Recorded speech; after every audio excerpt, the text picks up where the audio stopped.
అది ఊర్లో ఎంతమంది చేసి ఉంటారు నీ మారిగా? మా నాన్న ఒకడే సార్, ఎవరు చేయరు పొలాలు. ఈ మధ్యలో ఎవరు లేదు, నేను తెలిసి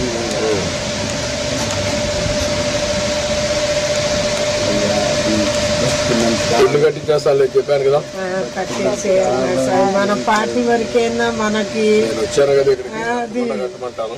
అది అంత పడిపోయి వాళ్ళ పిల్లలు రాత్రి వాళ్ళే సార్. అన్ని ఇల్లు కట్టేస్తానులేమ్మా, ఇల్లు కట్టిస్తాను. కనీసం దొరికి కూడా కట్టడానికి ఇల్లు కడతారు మీరు. నేను చెప్పిన కూడా ఆలోచించండి. ఎట్లా అప్పు మొత్తం కట్టేసేది ఇప్పటికి?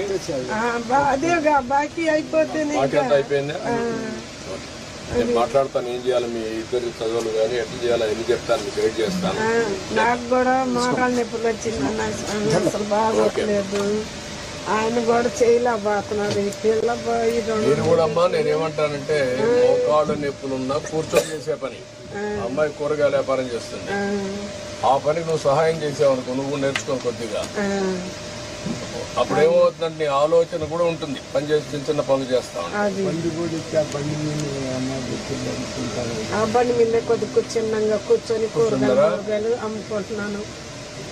ఏం చేయాలి నేను చెప్తాను, చేస్తాను. ఓకేనా? ఇల్లు అయిపోతుందండి, ఇల్లు అయిపోతుంది. మీకు సంవత్సరం లోపల మీ ఇల్లు రెడీగా ఉంది. సంవత్సరం కూడా కాదు, ఇంకా ముందే అయిపోతుంది.